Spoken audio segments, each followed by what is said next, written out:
And this is quite remarkable, because I remember the memes going round about this, right? You were standing outside Canary Wharf station, you had a sign which said, here's my credentials, I'm looking for a job, hire me please. And it worked.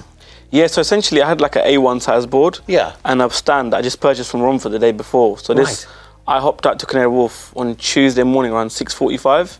I literally got there and I realised that the commuters will be like, that's the best time to have them there. Yeah, amazing. And what was the feeling that you're going through? Because you're standing outside, you've got, stands set up. Yeah. And, did it initially start with, oh my God, what the hell am I doing here? And we can see you here, standing there, you can see at home. And how quickly did you overcome any of those nerves? Honestly, I'm relatively a confident person myself. So it took me about 10 minutes. First 10 minutes, I didn't have shaky legs or nothing like that. But I was just found myself a little bit lost standing there. So I was standing empty-handed. My CVs were in my bag at the time, and I was just standing looking around thinking, someone come to me, please. I didn't know what to do. So, and then they had the initiative of taking the actual CVs out after about 10 minutes or so. So it made it look like myself like some sort of salesman. Right. And then from there, people came, not rushing. So that make it easier then, because you've got the CV in your hand, to say, would you like to take a copy of my CV? Yeah, it's like when you go to a supermarket and you've got a tester there. They're giving stuff out. If they just sat there, and then you would be like, what's that about? So that's why I had the initiative to do so. And so was there much conversation with the people? Did anyone come up to you and say, tell me more? Yeah, so a lot of people smiled, walked past, gave thumbs up. One specific person, Emmanuel, he's the one who actually took the picture of myself when it went viral on LinkedIn as such. When he did that, he actually came up to me and spoke about how he wanted to do something similar, but he didn't have the courage to do so about a couple of years ago. So he was really happy that someone was able to do so, and he expressed his gratitude, and we had a nice conversation for about 5 minutes or so. And little did we know that could become this. So it was really crazy. So the most important question we've got to ask, did it work? Yeah, it did work. I'm actually working with the Canary Wharf group now. The actual director and the CEO spoke to myself on the day. At the time, I didn't know who they were, just as a name. And then I got a text for about an hour later saying, can you come to the level 30 for an interview? And I found myself overlooking the London skyline and about to being interviewed for 2 hours later. And so this is on the same day? On the same day. I think they saw someone who's a go-getter, someone who takes initiative, and not someone who lays back and waits for things to come to them. That's some way I would describe myself, someone who actually goes out there and gets the best, makes stuff work for myself. I think they saw that, and they saw the potential in myself, and that's where, I guess, where we are right now. And obviously, normally when people go for interviews, they prepare. So you've gone into this quite unprepared then, as in, unless you assume that would happen. I mean, I'm surprised, and I'm really happy it did happen on the day. So when they've brought you in for the interview, and then they start asking, can you tell us the situation, which was a really difficult situation, how you dealt with it, how you handled it? You obviously came up with the right answer straight away, but were you prepared for that, or was that again?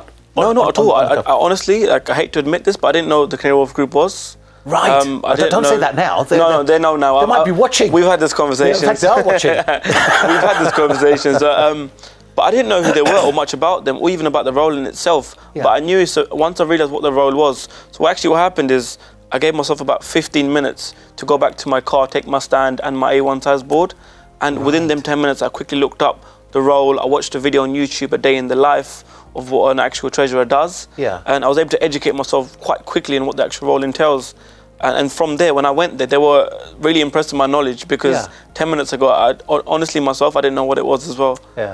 And were there any more beyond that? So did you get a point that then you, from not having anything to suddenly a line of employers at your door? Is that what you found? So the employers that did reject me 6 months prior to that, they were sending me paragraphs about how they would love for me to work for them. And they would love for me to be someone who's with them and represent their company. But bear in mind, I have the same credentials I had 6 months ago. And they rejected me for reasons unknown, or they didn't respond to my email, or my application itself. It just shows that there's something lacking in the recruitment process. I want to tell you what it is, but I can't put an exact finger to it. I am working behind the scenes to figure out what it is and how I can make it easier for people like myself. I've actually managed to get 10 people enrolled since actually working myself as well. And it's been a really humbling process, like getting other people in, just hearing their story as well as mine and resonating with each other. Because there's definitely something there, right? Because, like you say, 6 months ago you're talking to these guys, and they've got the same CV, they've met the same person, and you've walked in through the door or via Zoom, so they've seen who you are. But it takes a publicity stunt to kind of recognize someone, then to actually, no, we do want this guy. Yeah. And that's almost like it's saying, that's the demonstration of this guy's shown charisma. He's shown agility, he's shown flexibility, he's shown just the thinking out of the box type of thing. And maybe the interview outside of that isn't designed to show that personality of an individual, and that doesn't necessarily come through when you're interviewing somebody. Essentially, that could be true, especially over the lockdown period, because I was doing my interviews over Zoom, Yeah. and on Zoom there was about 40 people and 3 assessors. So if you think about it, from a 9 to 5:30 interview day, really you get about 2-3 minutes to speak. Yeah. So you're told when you can speak you're told, oh, Haider, you can speak now, or so-and-so, you can speak now. And you don't really get your point across much, and your personality is kind of limited to what you can get across. And I found that quite disheartening, because I'm someone who likes to speak to people, engage in conversation. Yeah. And I couldn't do that. Yeah. So I can only imagine for the shy people and those who are not as, they'll put themselves out there as much, how much difficult they would have found it. Yeah. So I'm hoping the initiatives that I'm taking forward, going into the new year, of course, will be something that can help people like myself and those obviously who struggled in the student and graduation period to get roles and to do well. So tell us more about this initiative. What is it? Because I know you've said you've helped find people roles. What is it that you're doing to help them? So it's something I'd like to summarise as called Bridging the Gap. Right. It's the gap between the recruiters and the actual students. So I was applying direct to recruiters, and I didn't get no calls, no emails, no texts. So I'm that person right now who I have connections with recruiters and connections with students as such, because of the LinkedIn, the extra space it's become. Yeah. And that's something I want to do, and that's something I'm working on. The Canary Wharf group has been very helpful myself. Yeah. So they've actually they're going to sponsor the future event that will take place. And they will give me their workspace to enable to meet the students and the graduates together, and the recruiters, sorry. No, mashallah. And of course, now you credit your father for this, right? To get this all up and running. Tell us what your father did to inspire you. Yes, I want to say both my parents, because I know my mum's watching. I don't want to get in trouble when I go home. But essentially, my dad's someone who migrated to this country in his teenage years. He missed out on education.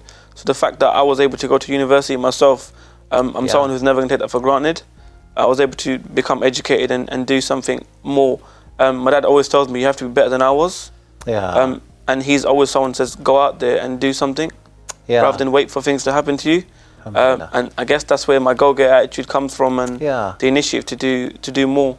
Yeah, and what would your advice be to anybody who's watching this? Because we all know it's been a tough year for everybody. Whether people have lost jobs, they're looking for jobs. Graduates, I can imagine it must be so difficult just trying to get on that rung of the ladder. What would your advice be to them? My advice to them is, we're all in this together. I know how difficult it is. We all know how difficult it is. Your situation is you're not enclosed, you're not by yourself. Reach out to each other, speak to each other, and in the future, just try to go the extra mile. And you don't have to force it to be someone who's not yourself, but just do something articulate and creative that will put yourself out there and make your name known, essentially. Yeah. Now there's another person who's helped you along this journey, right? There's a chap called Emmanuel. Yeah. So this is the guy who took the picture, put it online, it went viral. Tell me a bit about this guy, because you took him out for lunch after as a thank you, right? Yeah, so on my first day of work, I actually called him. I said, look, I'm starting today. There's no other way to start but taking you out. It's the minimum I can do for you. And just after what he's done for myself in terms of putting the picture up and it going viral. So we had lunch. He had salt beef. Obviously, I couldn't do it. It wasn't halal. We had a coffee and we had some food. We had good conversations, and we spoke about how we actually worked together about 10 years ago, or 5 years ago, sorry. Right. And I didn't actually recognize him. Yeah. But we did stewarding together in the O2 Arena not long ago. Right. He's like, I've seen you before, and we just connected from there. Yeah. But it was really good. It was really good to give him something back. It's not what he gave myself, but it's just something. And I hope to speak to him and meet him soon again. No, and what does Emmanuel do? He actually works in the digital department in Barclays. Oh, fantastic. So he's actually in Canary Wharf himself as well. Oh, brilliant. So you should be having more steak lunches. Yeah, we will do on Wednesdays. That's our day. Well, actually, there's many people to thank along this journey. And, it's remarkable because I remember seeing it on LinkedIn and I thought, this is really interesting. And Hamza, I'm really happy that all worked out here. We pray that Allah puts barakah in your job.